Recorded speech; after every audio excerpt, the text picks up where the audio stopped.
Quando examinamos as Escrituras, podemos perceber no ensino da Palavra de Deus que o errado não é caracterizado apenas pelo que fazemos. Muitas vezes tem a ver com o como, a maneira, e muitas vezes está relacionado com o porquê, os nossos motivos. E esse é o assunto da nossa conversa hoje.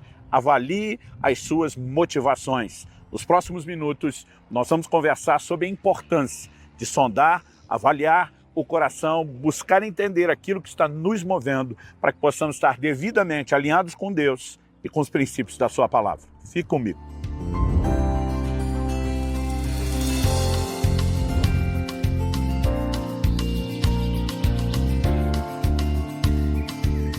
Bom, estou hoje no Vale dos Caçadores, na região de Göreme, Capadócia, Turquia, passando para trazer mais uma palavra ao seu coração.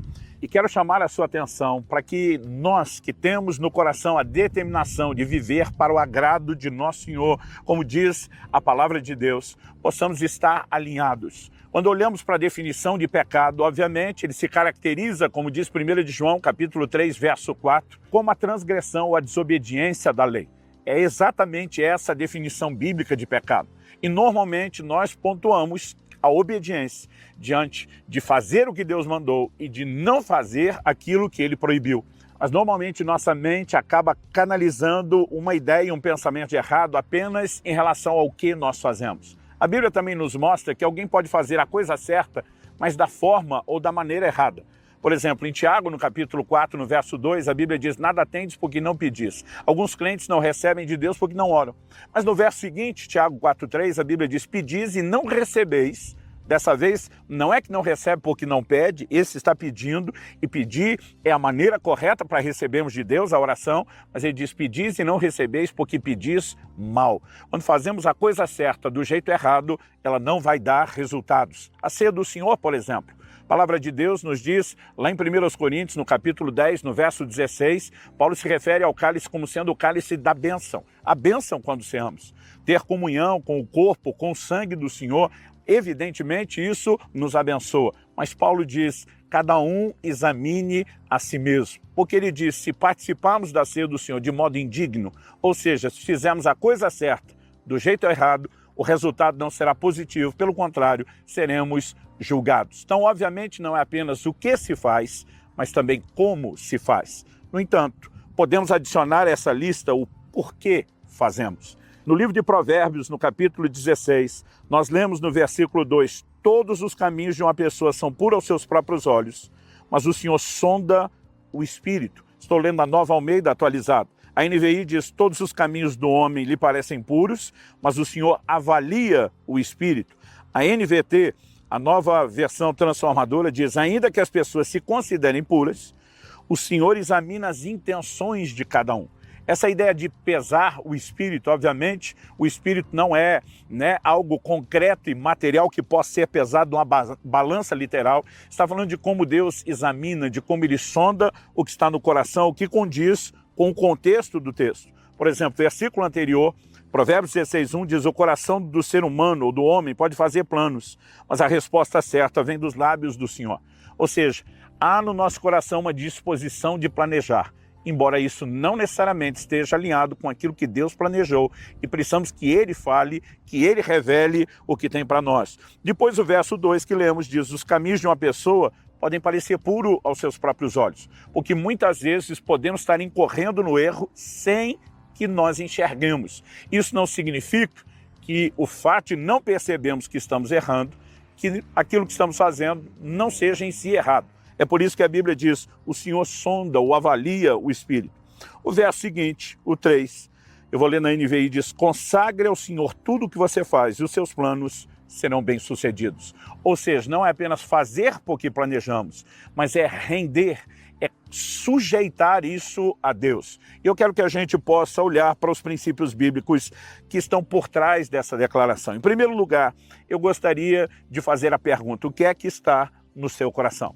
Provérbios, no capítulo 4, no verso 23, diz, sobre tudo o que se deve guardar, guarda o teu coração, porque dele procedem as fontes da vida. Nós precisamos entender que decisões são tomadas no coração. E quando a Bíblia fala do coração, não está falando do órgão, do músculo que bombeia o sangue. Está falando do íntimo, está falando do interior. Nós precisamos entender não apenas que decisões são tomadas no íntimo do coração, mas que a Bíblia nos chama a guardar o coração. Daqui a pouco vamos falar que esse coração, o centro das decisões, ele está sujeito a influências. E, obviamente, precisamos guardá-lo. Mas a própria advertência de guardá-lo em si já mostra que ele pode se corromper de alguma forma.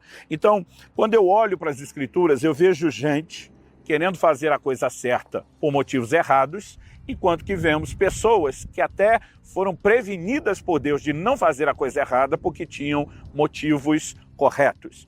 Então, um exemplo de algo que não é errado em si mesmo. O ato da pregação do Evangelho e da palavra. Nenhum de nós seria insano de classificar isso como errado.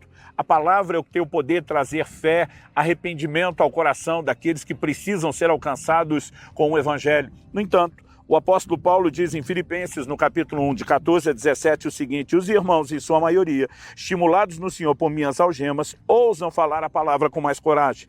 É verdade que alguns proclamam Cristo por inveja e rivalidade, mas outros o fazem de boa vontade. Esses o fazem por amor, sabendo que estou incumbido da defesa do Evangelho. Aqueles, porém, pregam a Cristo por interesse pessoal, não de forma sincera, pensando que assim podem aumentar meu sofrimento na prisão. Então Paulo está falando de gente que, como ele, pregava o Evangelho com a melhor das motivações, mas outros que não necessariamente. Mais adiante, Paulo vai perguntar o que importa, desde que o Evangelho seja pregado.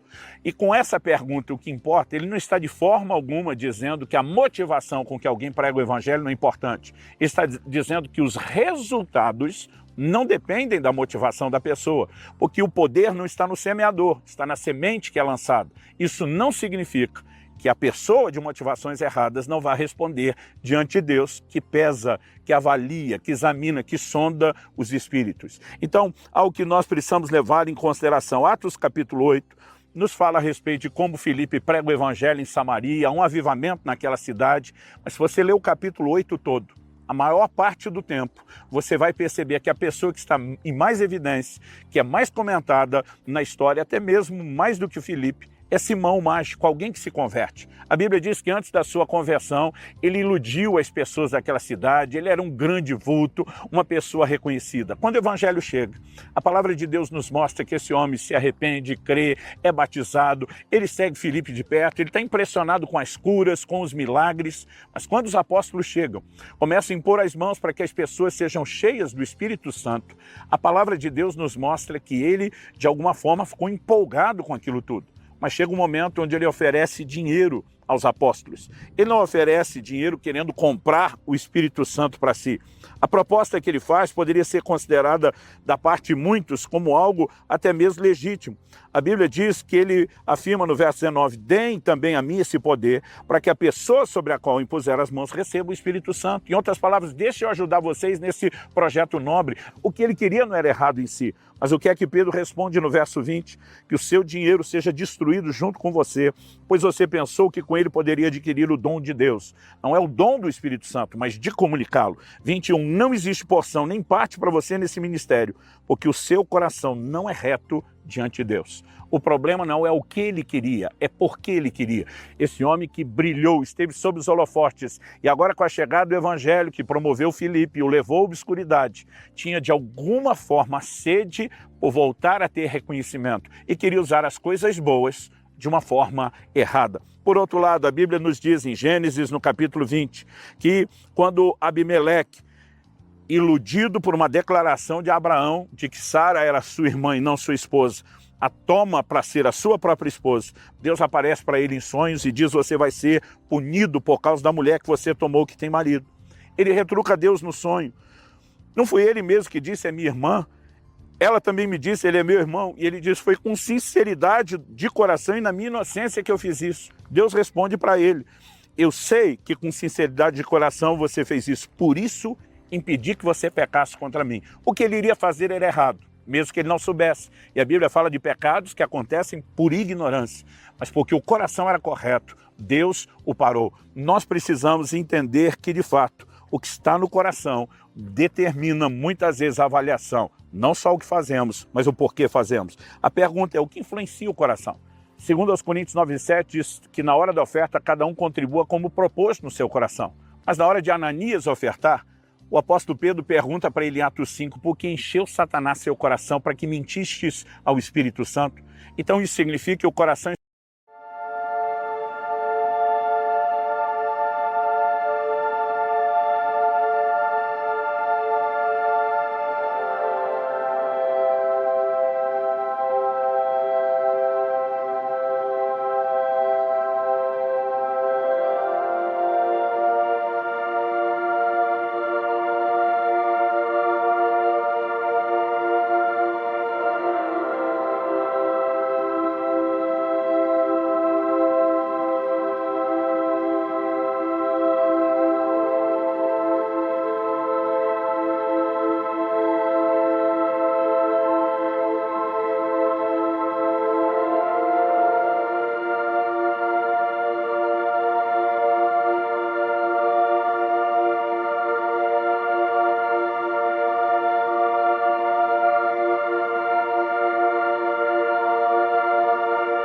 está sujeito a certas influências. Primeiro, Ananias se rendeu à influência do Espírito Santo e todo o desejo de ofertar começa. Em algum momento, Satanás consegue entrar e corromper. Cristo, Deus, o Espírito Santo, normalmente nos influenciará com aquilo que ele é. É por isso que a Bíblia diz, tende em vós o mesmo sentimento que houve também em Cristo Jesus, subsistindo na forma de Deus, não teve por usurpação ser igual a Deus, antes, humilhou-se a si mesmo, assumiu a forma humana, foi obediente até a morte. O coração de Cristo sempre é, eu abro mão de uma posição para servir as pessoas. Agora, quando você olha para Satanás, que tipo de influência ele vai produzir? Aquilo que está relacionado ao que ele é. Satanás, na verdade, queria reconhecimento, e ele sai de um lugar de serviço por causa de um desejo de grandeza, porque o diabo influencia com aquilo que ele tem, com aquilo que ele é. E normalmente ele tenta instigar pessoas, mesmo no ministério, a buscar não abrir mão de algo para servir, mas sim usar o serviço como uma forma de se promover. E aí a maneira de entender é avaliar o coração. Mas a pergunta é como avaliá-lo? Jeremias 17 diz que o coração é enganoso. Nós não podemos, apesar da Bíblia falar do autoexame na ceia, examine-se o homem a si mesmo, confiar apenas no nosso autoexame. Precisamos recorrer ao exame do alto. Quando o salmista diz, sonda-me, ó Deus, conhece o meu coração, vê se há em mim algum caminho mau. Ele está dizendo, além da minha própria avaliação, eu preciso da sua. E é por isso que eu e você precisamos entender que a aplicação da palavra acontece no ambiente de oração. E oração não é só onde você pede a Deus apenas aquilo que você precisa, mas onde você se rende à vontade dele, se abre a ação do Espírito Santo para que a obra dele seja completa. Avalie suas motivações, mas não sozinho. Faça isso com a ajuda do Espírito Santo.